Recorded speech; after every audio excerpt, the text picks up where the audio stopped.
வணக்கம். ஆகாஷ்வாணி புதுச்சேரி மாநில செய்திகள் வாசிப்பவர் நாராயணசாமி.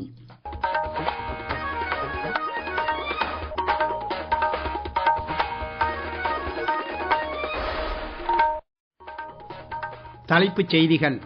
பிரதமர் திரு நரேந்திர மோடி நாளை திருச்சியில் 5650 கோடி ரூபாய் மதிப்பிலான வளர்ச்சி திட்டங்களை தொடக்கி வைக்க உள்ளார்.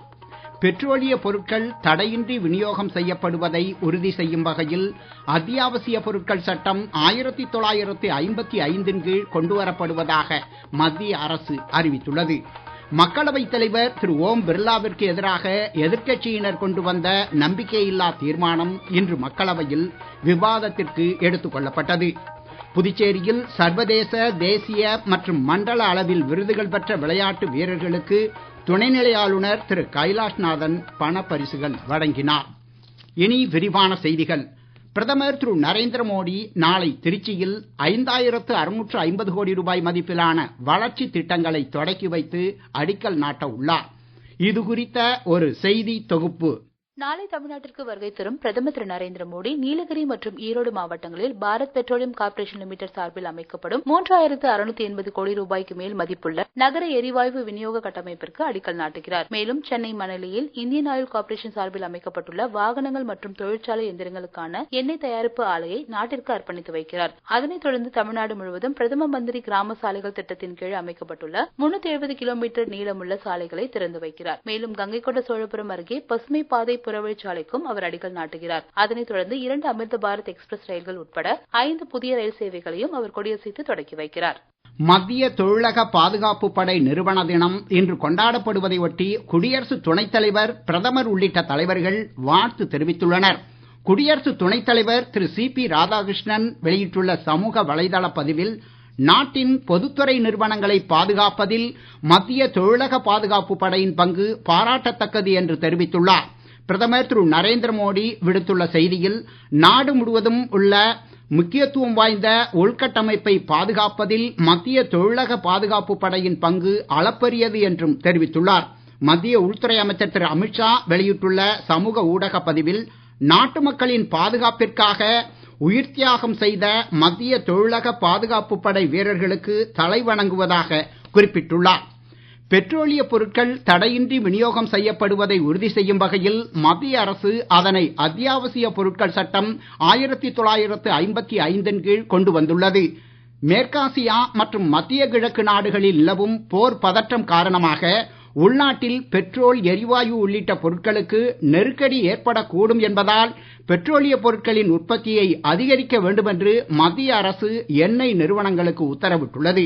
நாடு முழுவதும் எரிவாயு உள்ளிட்ட பெட்ரோலிய பொருட்கள் விநியோகம் செய்யப்படுவதை உறுதி செய்யும் வகையில் இதற்கான சட்டம் உடனடியாக அமல்படுத்தப்பட்டிருப்பதாகவும் மத்திய பெட்ரோலிய அமைச்சகம் தெரிவித்துள்ளது.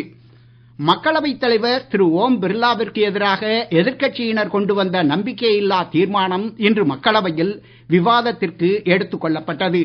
முதல் ஒத்திவைப்பிற்கு பிறகு பிற்பகல் 12 மணிக்கு அவை கூடியபோது காங்கிரஸ் உறுப்பினர் டாக்டர் முகமது ஜாவேத் இந்த தீர்மானத்தை முன்மொழிந்தார்.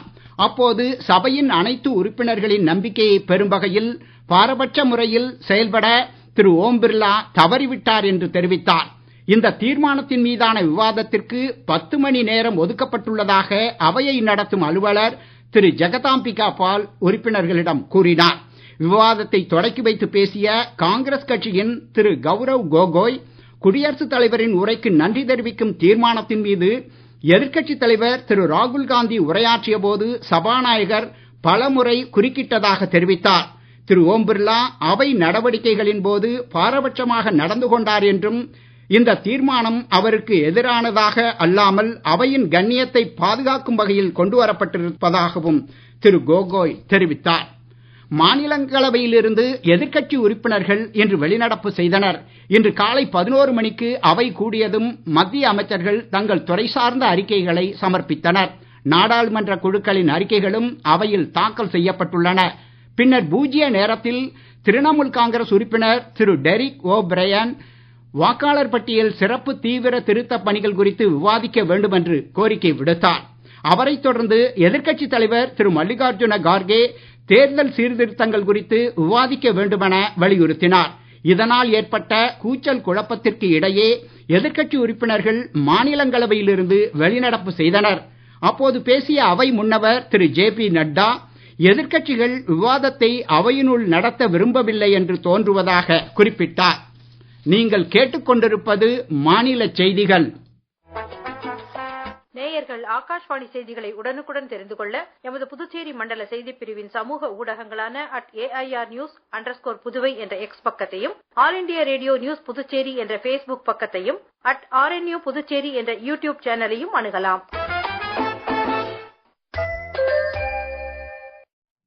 செய்திகள் தொடர்கின்றன. புதுச்சேரியில் சர்வதேச, தேசிய மற்றும் மண்டல அளவில் பதக்கங்கள், விருதுகள் பெற்ற விளையாட்டு வீரர்களுக்கு பணப்பரிசு வழங்கும் விழா கம்பன் கலையரங்கில் இன்று நடைபெற்றது. விழாவில் துணைநிலை ஆளுநர் திரு கைலாஷ்நாதன், முதலமைச்சர் திரு ரங்கசாமி ஆகியோர் கலந்து கொண்டு விளையாட்டு வீரர்களுக்கு பண பரிசுகள் வழங்கினர். இது குறித்த ஒரு செய்தி தொகுப்பு.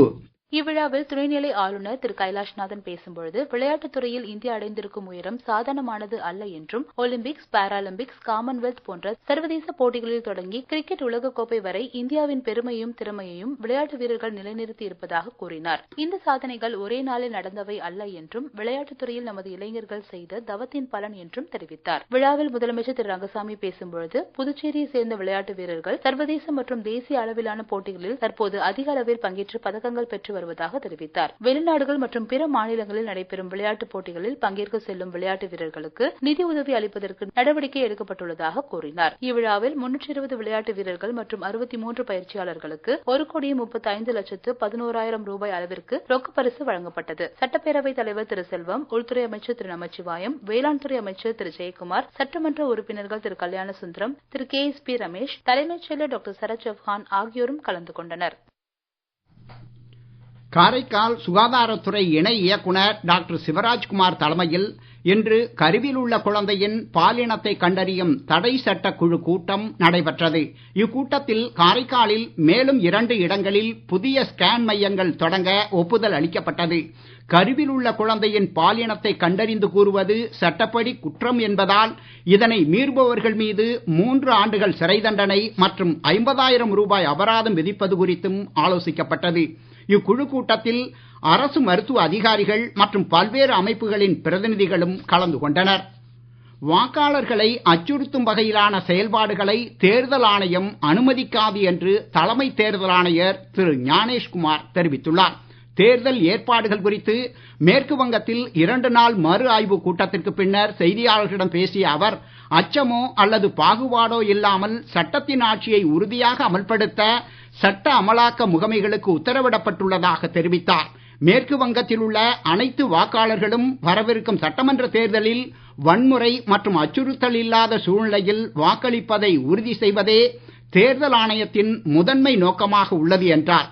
வாக்காளர் பட்டியல்களின் சிறப்பு தீவிர திருத்தம் நிறைவடையும் தருவாயில் இருப்பதாகவும், தூய்மையான வாக்காளர் பட்டியல்கள் ஜனநாயகத்தின் அடித்தளம் என்றும் திரு ஞானேஷ்குமார் கூறினார்.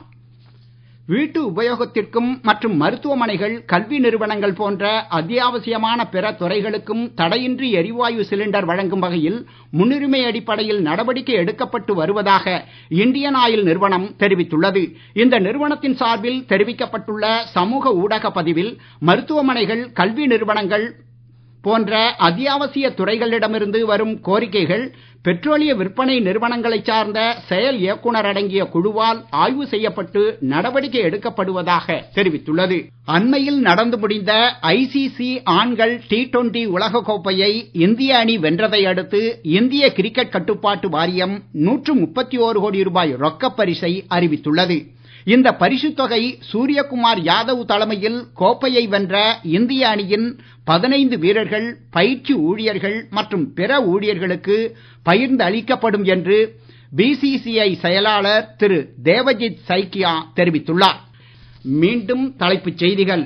பிரதமர் திரு நரேந்திர மோடி நாளை திருச்சியில் 5,650 கோடி ரூபாய் மதிப்பிலான வளர்ச்சி திட்டங்களை தொடக்கி வைக்க உள்ளார்.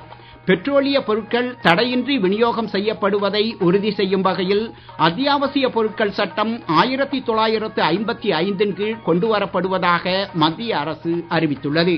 மக்களவைத் தலைவர் திரு ஓம் பிர்லாவிற்கு எதிராக எதிர்க்கட்சியினர் கொண்டு வந்த நம்பிக்கையில்லா தீர்மானம் இன்று மக்களவையில் விவாதத்திற்கு எடுத்துக் கொள்ளப்பட்டது. புதுச்சேரியில் சர்வதேச, தேசிய மற்றும் மண்டல அளவில் விருதுகள் பெற்ற விளையாட்டு வீரர்களுக்கு துணைநிலை ஆளுநர் திரு கைலாஷ்நாதன் பண பரிசுகள் வழங்கினார். இத்துடன் இந்த செய்தி அறிக்கை நிறைவு பெற்றது. வணக்கம்.